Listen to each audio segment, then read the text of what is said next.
Greetings, dear ones. I'm Kryon of Magnetic Service. I default now to the shamanic energy of the woman next to me, who perhaps has yet to know her Lemurian name or not, because she speaks of something so profoundly true, that this meeting is being given in the shadow of the mountain. More than that, we sit at the feet of Stargate.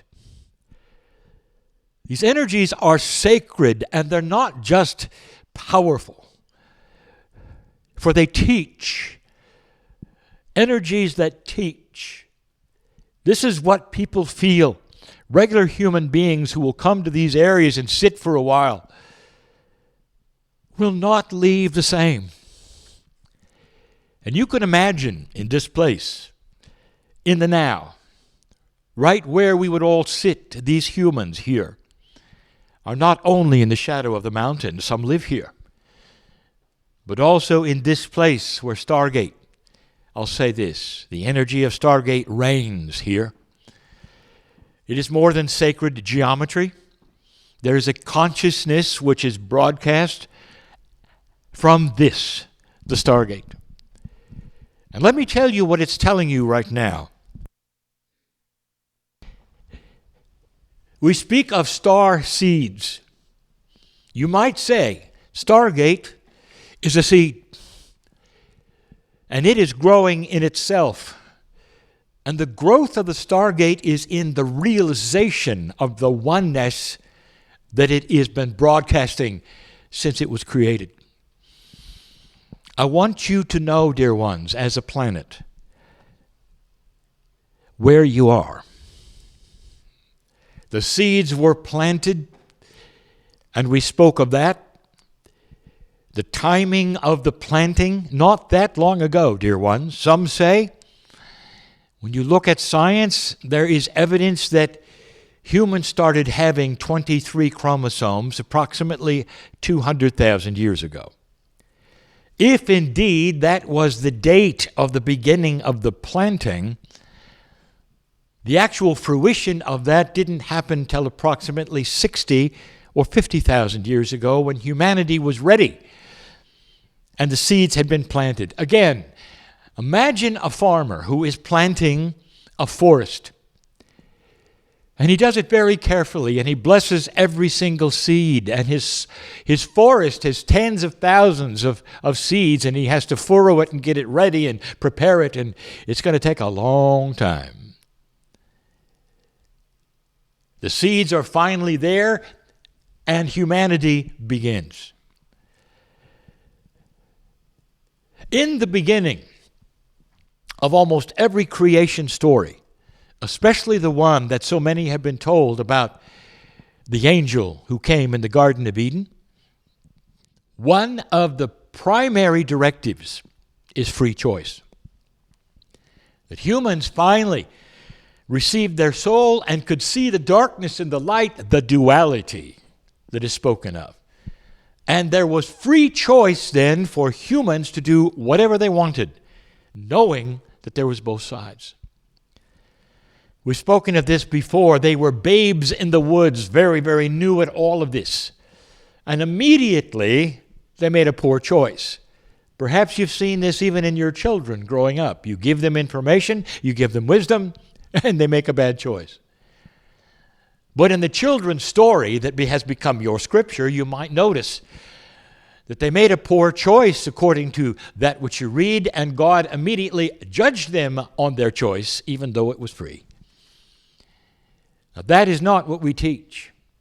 What I want to show you is this, is that in that free choice, dear ones, humanity could go either way. And for thousands of years, the seeds remained in the ground, dormant, alive and ready to be watered.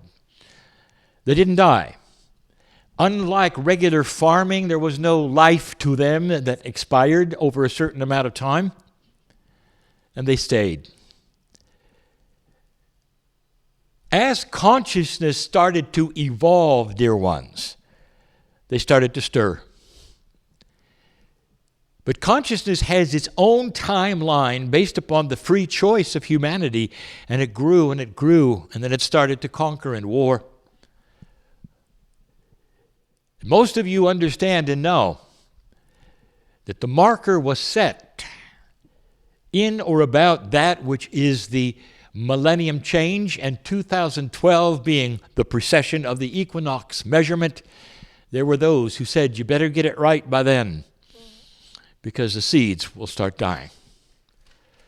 Indigenous said that. It's in the calendars. It's in the prophecies. What happened next was amazing. Higher consciousness prevailed on this planet in certain places, and the Cold War ended. Things started happening that you would never expect to happen, and you went right past the millennium shift, right past 2012, into the area where the floodgates opened and the seeds were watered. That's what happened at 2012. You want to know what 2012 is all about? It was about watering the seeds. Those star seeds containing compassion, higher consciousness, wisdom, knowledge from the stars, all laying there, saying, you can have this if you wish to. You can save the planet if you wish to. You can save yourselves out of fear, out of anxiety, living longer. All those things are there in the ground for you. Gaia spoke of it over and over. Listen to the indigenous and what they say when Gaia speaks, this partner of yours, this symbiotic relationship you have. You always knew it. The indigenous always knew it.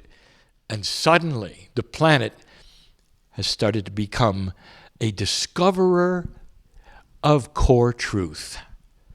And what is that core truth? That you can live in a society with billions of people and still not war. What a concept. That you can bring a planet together with a greater purpose and higher consciousness, and when you do, you start getting higher inventions, and in that, you'll be able to feed the planet. This is the now. And we're getting there because that's the next channel, and we'll get there.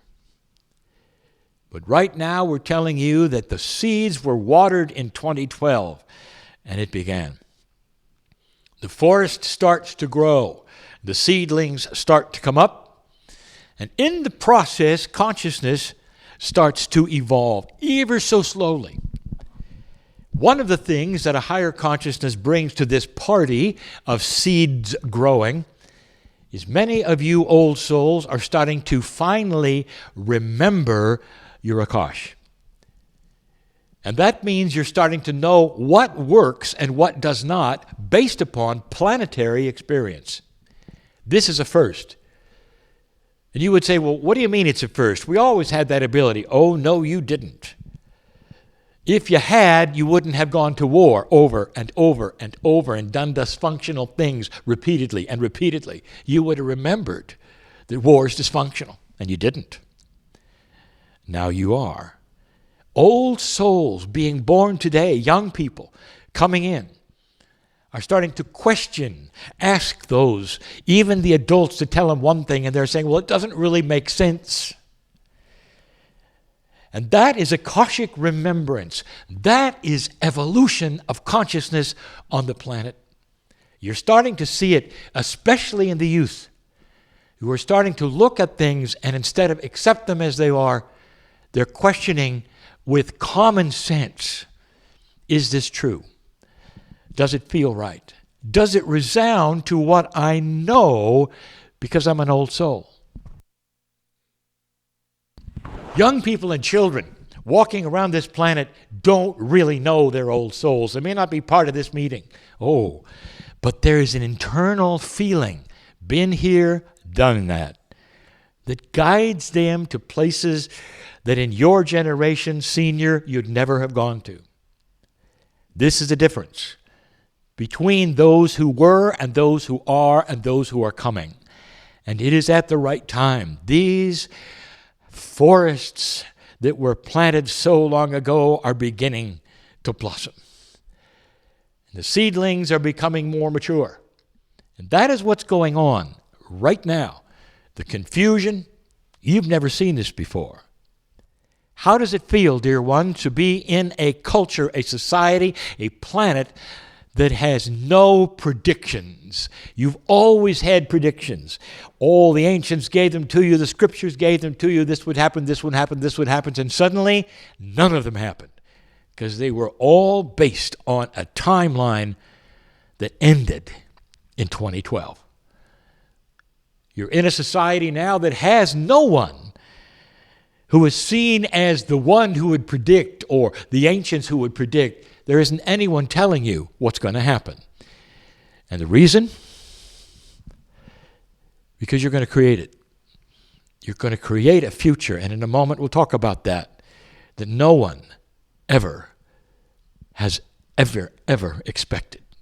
Because in society, in history, in humanity, you always expect to happen next what happened before. And that is gone. Welcome to the new normal. And so it is.